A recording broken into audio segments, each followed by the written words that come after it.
आपके साथ कविता राणा। पहले चरण की वोटिंग खत्म क्या हुई, सोचिए बंगाल उबलता हुआ दिखा।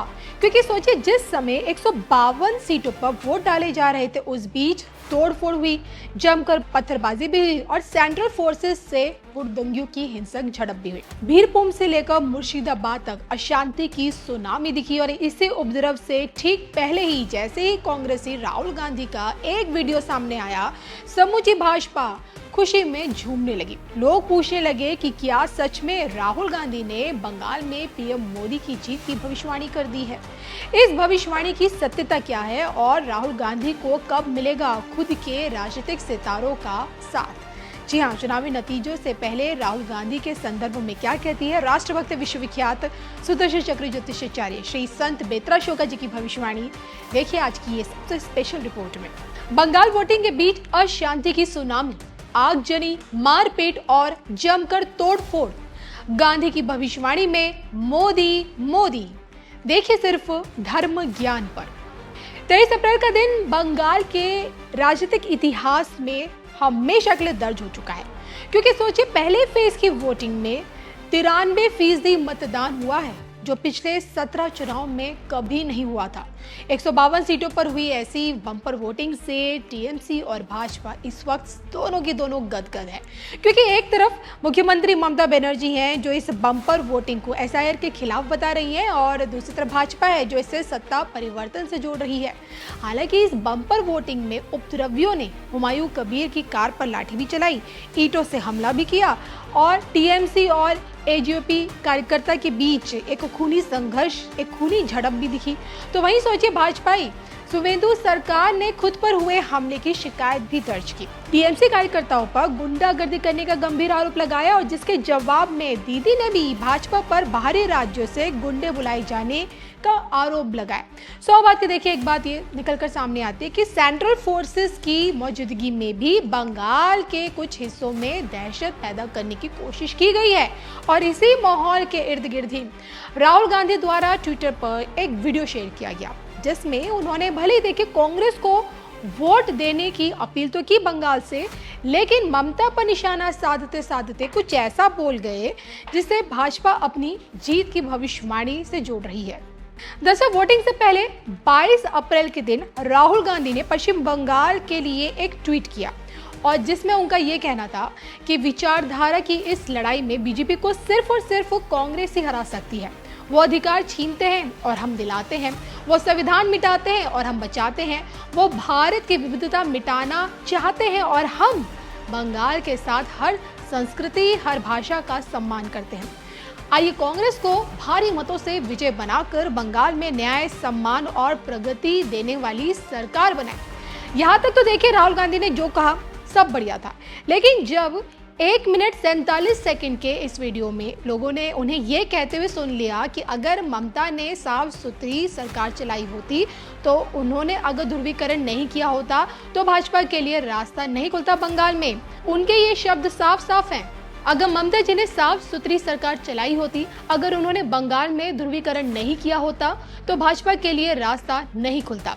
कांग्रेस भाजपा से लड़ती है, भाजपा भी ये जानती है कि सिर्फ कांग्रेस ही उसे रोक सकती है। तो राहुल गांधी का ये कहना कि भाजपा को हराने की ताकत सिर्फ और सिर्फ कांग्रेस में है और बंगाल में ममता ने भाजपा के लिए रास्ता खोल दिया है, इस बात का साफ संकेत है कि बंगाल में कमल खिलेगा। भाजपा इसे एक भविष्यवाणी के तौर पर देख रही है जिसमें पीएम मोदी की जीत का संकेत भी छुपा है। और अब अगर देखिए कांग्रेस की बात करें तो बंगाल में वो अपने सबसे बुरे दौर से इस वक्त गुजर रही है। पिछले चुनाव में आपको याद होगा कि कांग्रेस शून्य हो गई थी, यानी कि 0, और इस बार भी कांग्रेस का खाता खुलना मुश्किल नजर आ रहा है। लेकिन क्या सोचे राहुल गांधी का खुद का खाता कभी खुल पाएगा? 55 वर्षीय राहुल गांधी के ग्रह नक्षत्र उनका साथ कब देंगे, इसको लेकर उनका स्वर्णिम काल कब से शुरू होने वाला है, इस पर राष्ट्रभक्त विश्वविख्यात सुदर्शन चक्र ज्योतिषाचार्य श्री संत बेत्रा शोका जी कितनी बड़ी भविष्यवाणी धर्म ज्ञान पर ऑलरेडी कर चुके हैं, सुनिएगा जरूर। राहुल गांधी जी की कुंडली में शनि और मंगल जो है ना बहुत न्यून फल करते हैं, जिसके कारण इनके जितने राजनीतिक सहयोगी हैं, मंगल जब खराब होता है तो आपके ब्रदरली रिलेशन, जो आपके जो सहयोगी हैं, जितने पार्टनर है, वो आस्ता आस्ता आपको छोड़ देते हैं due to your hard speech. जी।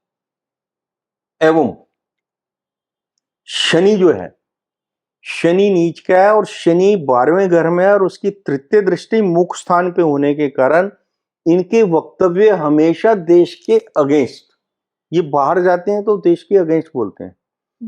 स्वर्गीय इंदिरा गांधी या उससे पहले के किसी भी नेता ने देश से बाहर जाके देश के अहित के लिए कुछ नहीं बोला, देश के हित के लिए बोला। ये बाहर जाते हैं तो उसके बिल्कुल विपरीत देश के अहित के लिए बोलते हैं। इस कारण जनता जनार्दन भी इनको पूर्णता नकार देगी। दूसरा, इनकी युवा वर्ग के ऊपर पकड़ बिल्कुल ढीली पड़ गई है। जी। कांग्रेस जो है दिन प्रतिदिन डूबती नजर आ रही है। आप देखिएगा दिल्ली में कितने जीरो लग चुके हैं। इसी तरीके से हर स्टेट से ये साफ होते जा रहे हैं। साउथ में एक दो स्टेट्स में इनकी मजबूती है, अदरवाइज ये आस्ता आस्ता जो है कांग्रेस का आधार यानी कि मुस्लिम वोट बैंक भी आस्ता आस्ता पूर्णतः खिसकता जा रहा है। कांग्रेस का बेस क्या था? कांग्रेस ने 47 के बाद तुष्टीकरण के तहत मुस्लिम जो वोट बैंक था और पिछड़ा वर्ग, उसको अपने कब्जे में रखा। जी।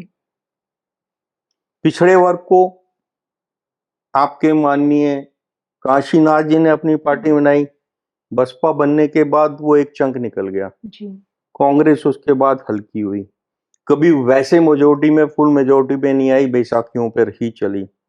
और रहा आपका जो पिछड़ा वर्ग के साथ में जो मुस्लिम वर्ग है, वो भी अब आस्ता आस्ता डिवाइड हो गया। क्योंकि पहले मुस्लिम्स का 100% वोट कांग्रेस को मिलता था, अब कांग्रेस को 15 से 20% से ऊपर वोट नहीं पड़ता। क्योंकि पढ़ा लिखा मुस्लिम आज भाजपा को वोट दे रहा है। भाजपा को वोट दे रहा है। 5% वोट जो है वो भाजपा पे आ गया है। बाकी जो है सपा और बसपा के बीच में या रीजनल पार्टियां जो है अगेंस्ट बीजेपी, वो वहां वोट होता है। जी। जहां पे आपकी रीजनल पार्टियां और जातिवाद है वहां पे अगेंस्ट बीजेपी वोट होता है। तो कांग्रेस का जो आधार है वो डगमगा रहा है, आस्ता आस्ता जो है वो साफ हो रहा है। तो राहुल गांधी जी को देश के अगेंस्ट या जो मेजोरिटी है इंडिया की उसके अगेंस्ट जब ये वक्तव्य देते हैं, उतना गर्त में हिंदुत्व चले के अगेंस्ट देते हैं, जब ये राष्ट्रवाद के अगेंस्ट बोल जाते हैं, तो डेफिनेटली जनता जनार्दन इनको पूर्णता नकार देगी। और आज पोजीशन जो कांग्रेस की है, that is the most pathetic. युवा नेता आस्ता आस्ता छोड़ के जा रहे हैं और भविष्य में बिल्कुल आपको नजर आएगा वहां पे 3 ही बंदे होंगे पार्टी में, चौथा बंदा उनको नजर नहीं। साफ कर देना चाहता हूं, जिसने जो है जो कल्प्रिट है जी, अब केस की ग्रेविटी ईडी और कानून तय करेगा, इनके ग्रह तय करेंगे। ग्रहों के हिसाब से आपके राहुल गांधी जो हैं परेशानी में आएंगे।